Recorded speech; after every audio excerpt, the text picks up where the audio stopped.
Hello, my name is Jeremy Leonard. As an author of the Global Construction 2030 report, a global forecast for the construction industry to 2030, I would like to introduce you to some of the highlights of the launch and the key findings.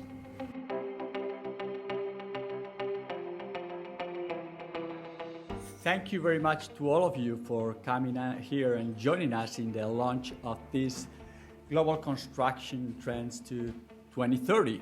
It's a great report on the construction sector, which is spectacular. As an economist, I'll tell you the truth. We always say that it is much easier to forecast 20 years down the line than next quarter.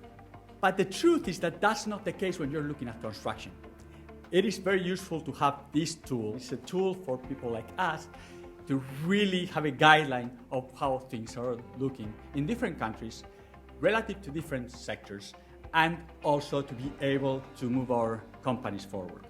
My name is Jeremy Leonard. I'm Director of Industry Services at Oxford Economics, and I want to talk about some of the key economic trends that are coloring our forecast. If we look at the last 10 years, we all know that the emerging markets have been the motor of growth.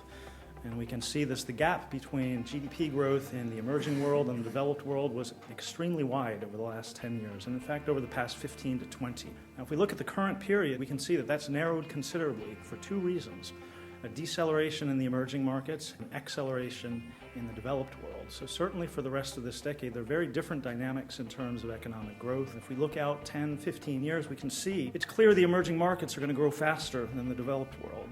But that gap that used to be about 4+ percentage points is going to narrow to the range of 2 to 2.5, and it's going to impact markets from China to India to the US to the UK. And I'll hand off to my colleagues Mike and Graham to talk about the real meat of the report, which is what you all came to hear about. If we look at the current state of the construction market in 2014, what you'll see is that it's a $9.5 trillion industry globally.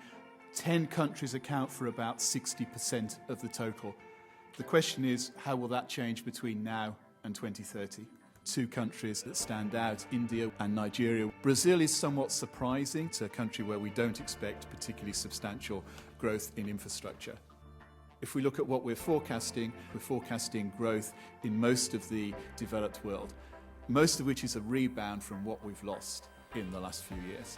And I have to highlight that some of the countries, particularly in Southern Europe, we don't expect to get back to anywhere near previous peak levels even by 2030. This is a similar thing for emerging markets. The main message I would say here is that we're still expecting pretty substantial growth in most emerging markets over the next 15 years. At that point, I'm going to hand over to Graham.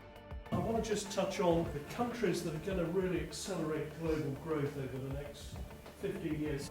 I'm going to talk about China. This year we're forecasting a negative growth, so contraction in the market. It's trying to transition its growth into a consumer-led, services-led economy, and I think we can safely say they're having difficulties transitioning an economy of that size. Moving on, the US in our forecast is the fastest growing developed country construction market in the world, exactly the reverse of China. The actual growth between where we are today with housing, where housing should be, is another 35% growth in the US housing market. India is our fastest growing construction market in the world in this forecast. Between 2014 and 2030, we predict the Indian construction market will grow by an average rate of 8.3%. Coming on to the UK, we're actually very optimistic. We're seeing coming forward a series of mega projects that's driving above trend growth over that 15-year period. That just really leaves me to mention all of the key sponsors that are behind the work that we do. We in particular wanted to thank Manuel and Cemex for being lead sponsor. Thank you, Manuel. That shows a very, very clear position of leadership globally in the industry. I'm going to hand over to you, Manuel, to discuss some of the trends that we see going forwards.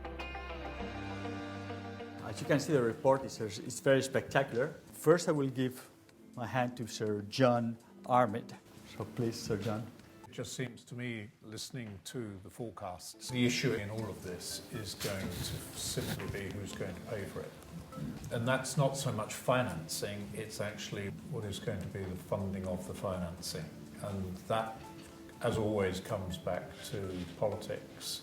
The challenge is going to be, this is an assessment of need, And how is that need going to be financed, funded, and really funded, more importantly, than financed? But there is a lack of investor appetite to use that capital without certainty about the political policies which are going to make those long-term investments worthwhile.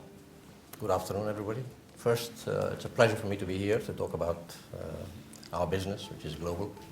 We see huge opportunities in Africa going forward, but of course also some very large challenges.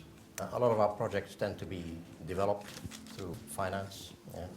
That's still the majority of our business. We see good opportunities in Africa, particularly in infrastructure, energy, housing, water in particular. Hello everybody, delighted to be here. I mean, I think that the forecasts are going to be a pretty exciting time for a lot of us.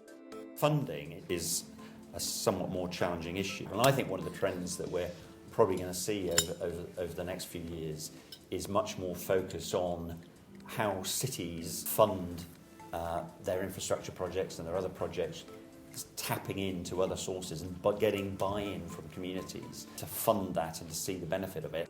One of the themes that we feel very strongly is that the global construction market and the way that it is going to progress over the next 10 or 15 years will become even more reliant on global collaboration, global cooperation at both a company and a country and a political level. And so we are seeing a massive increase in due diligence work for overseas investors in mature markets.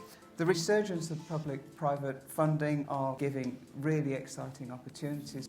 I do manage the region for China-Britain Business Council, so we look carefully at all of the different industries and how they're developing. In particular, we've just written a report about China's very famous project. In China, the public and the private sector are not so easily distinguished. So identifying what exactly is the private and the public part of that, identifying what are the relative gains to be made by each side and making sure that those incentives are aligned is a very challenging aspect.